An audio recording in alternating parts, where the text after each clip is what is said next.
नमस्कार, चरक उद्घोष चैनल में आप सभी का स्वागत है। आज हम 17वां अध्याय जो हम कर रहे थे कि अंताशिरसीयम अध्याय, उसी का ही 27वें श्लोक से अर्थात जो कृमिजन्य रोग हैं उनके निदान और लक्षण और इस पे जो है वो हम लोग चर्चा करेंगे। इसमें उन्होंने कहा कि तिल क्षीर गुड़ाजीर्ण पूति संकीर्ण भोजनात् क्लेदो अस्रिक कफ मांसानाम दोषलस्य उपजायते। इसका अभिप्राय ये हुआ कि इसमें जो कृमि रोग है अधिक दोषयुक्त होता है। एक तो कृमि जो है उसमें पुरुष जो है वो क्या क्या करता है तो ये रोग हो जाता है। उसमें है कि तिल का सेवन, क्षीर का सेवन, गुड़ युक्त भोजन करने से, तिल क्षीर गुड़, अजीर्ण अजीर्ण में भोजन करने से, पूती या सड़े हुए भोजन करने से, संकीर्ण भोजन से, और ये जो क्लेदो अस्रिक कफ मांस नाम, इसका मतलब है भोजन में रक्त, कफ और मांस, इसमें क्लेद उत्पन्न हो जाता है ये सब करने से। और इसके अलावा ततः शिरसी संक्लेदयात कृमयः पाप कर्मणः। तो यहाँ पर एक और व्याधि यहाँ बताई गई है जो कि डायरेक्टली, वैसे तो पाप जो है वो रोग का भी एक पर्याय है और इसलिए सभी जो रोग हैं वो पाप से ही माने जाने चाहिए, लेकिन तब भी यहाँ पर स्पष्ट रूप से पाप कर्म लिखा हुआ है। ऐसे उन्माद रोग में आएंगे, उसमें भी पाप कर्म स्पष्ट रूप से लिखा हुआ है। इसी तरह से कुष्ठ रोग में भी पाप कर्म सीधे तरह से लिखा गया है।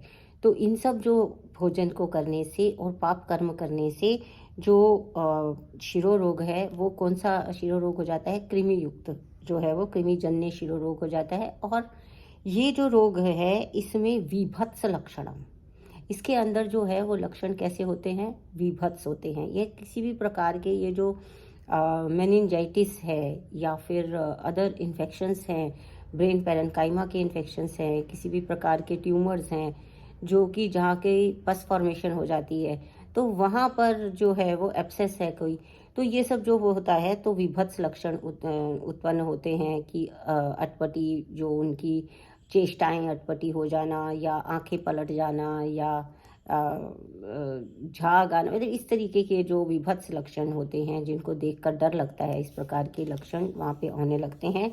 इसके अलावा पीड़ा कैसी है? व्यवच्छेद, जैसे किसी ने छेदन कर दिया हो उस प्रकार की पीड़ा है। रुजा कंडुशोफ दौर्गत्य दुखितम, यानी कि इसमें इचिंग होती है, स्वेलिंग होती है और इसके अलावा दुर्गंध आते हैं, बहुत अधिक दुख पहुंचता है। और कृमि रोगातुराम विद्यात कृमिणाम दर्शनम, और यहाँ पर कृमियों के दर्शन भी होते हैं, बैक्टीरियल इन्फेस्टेशन हमको दिखाई देने लगती है।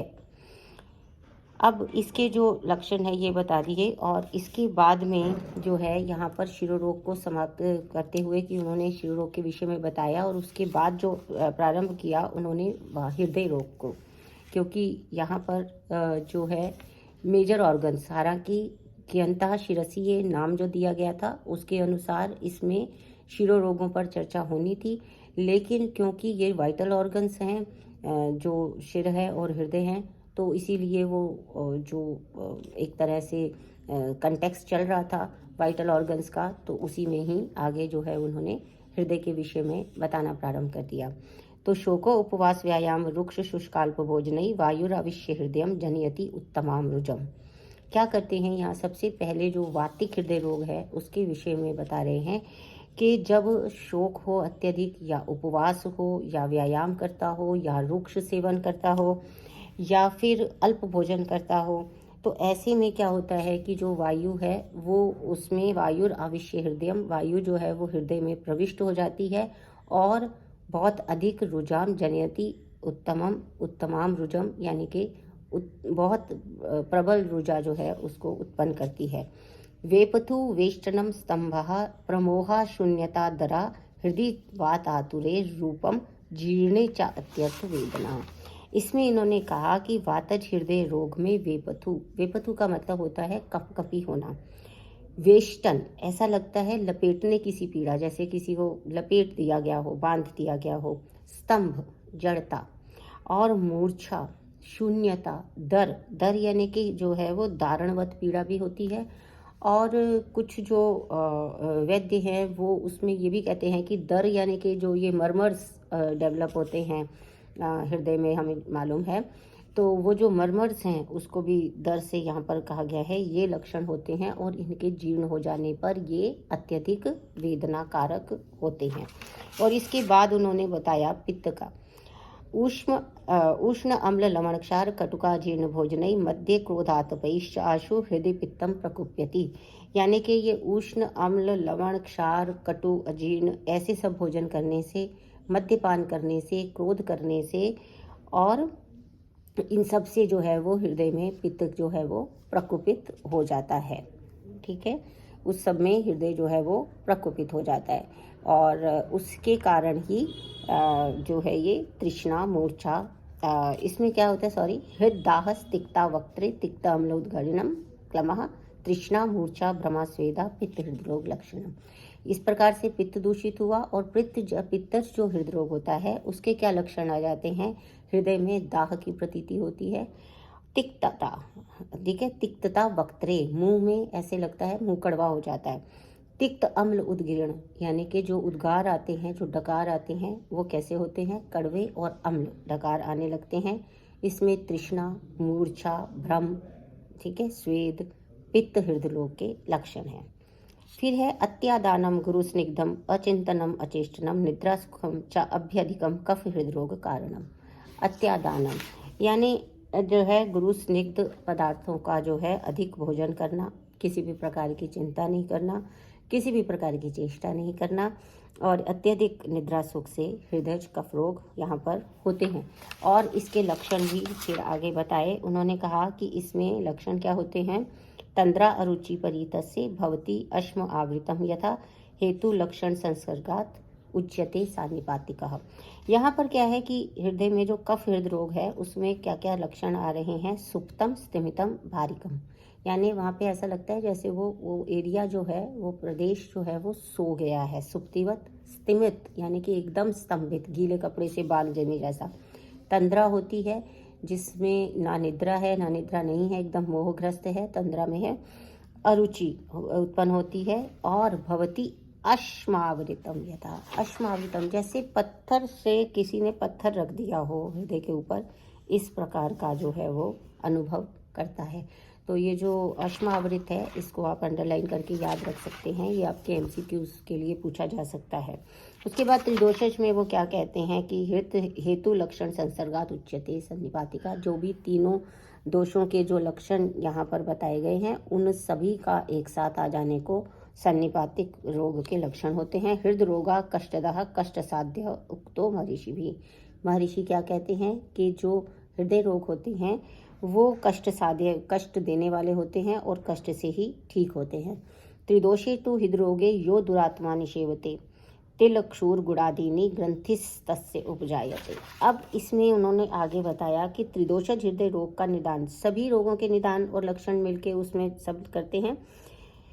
इसके बाद उन्होंने कहा कि जो सान्निपातिक हृदय रोग में जो दुरात्मा है, दुरात्मा यानी दुरात्मा कौन होते हैं, जिनकी इंद्रियां अपने वश में ना हो, वो कहे गए हैं यहाँ पर दुरात्मा। तो जो दुरात्मा है जिनकी इंद्रियां अपने वश में नहीं हैं और वो सान्निपातिक हृदय रोग से भी पीड़ित हैं, तो वो तिल क्षीर आदि ये सब फिर से वही वो कर रहा है, तिल क्षीर गुड़ादीनी ग्रंथिस्तस्य उपजायते। तो वहाँ पर क्या होता है, हृदय में ग्रंथि उत्पन्न हो जाती है, इससे उस हृदय के, अब उसमें जब जहाँ पर हृदय में ग्रंथि उत्पन्न हो गई क्या होता है, मर्मेक देशे संक्लेदम रसश्च अस्य उपगच्छति, यानी कि संक्लेदाद क्रिमयश्च अस्य भवन्ति उपहतात्मनः मर्मेक देशे तेजाता सर्पंतो भक्षयन्ति च। इसमें वो क्या कहते हैं कि इससे ग्रंथि उत्पन्न हो जाती है और इससे रोगी के हृदय के एक भाग में जहाँ पर दूषित रस है वहाँ पर क्लेद उत्पन्न होता है और मर्म के एक भाग में उत्पन्न हुए हृदय में ये जो है पूरा ये विचरण करते हुए भक्षण करते हैं और वहाँ जो तत्व उपलब्ध होते हैं वो उन सब का भक्षण करते हैं। तत्व यानी कि जितनी भी धातुएं हैं और जो भी वहाँ पे अवेलेबल, जो भी उसको मिल रहा है वो उसका भक्षण करने लग जाते हैं। ये सब एक्यूट बैक्टीरियल एंडोकार्डाइटिस आप लोगों ने सुना होगा, SABE। तो वहाँ पे क्या है, बैक्टीरियल एंडोकार्डाइटिस है, वहाँ बैक्टीरिया इकट्ठे हो गए हैं और वो बैक्टीरिया वहाँ से जो हैं उस इन्फेक्शन को आगे आगे बढ़ाने वाले होते हैं और वो लोकल टिश्यूज़ को उन सबको डैमेज करते हैं, मसल्स को डैमेज करते हैं हृदय की। इसमें आप और विचार कर सकते हैं। इसके बाद में आते हैं कृमिजन्य जो हृदय रोग है उसके लक्षण क्या होते हैं। तुद्यमानम सहृदयम सूचिभिर्मन्यते छिद्यमानम यथाशस्त्र जातकंडुम महारुजम। वो ये कहते हैं कि इसमें जो है बिल्कुल तोदन, बहुत ज़्यादा ही शार्प पेन जिसको कहते हैं तुद्यमानम सहृदयम, और सूची भी जैसे सुई चुभोते हैं उस तरीके की पीड़ा होती है। और उसके बाद छिद्यमानम यथा शस्त्र जातकंडो महाराजों, जैसे किसी ने शस्त्र से छेदन कर दिया हो उस जगह का और वहाँ पर जो है वो कंडू यानी कि खुजली भी उत्पन्न होती है और महारुजम बहुत अधिक पीड़ा होती है। हृदरोगम कृमिजम त्वयते लिंगई बुद्धवा सुदारुणम त्वरेत जेतुम तव विद्यान विकारम शीघ्रकारिणम।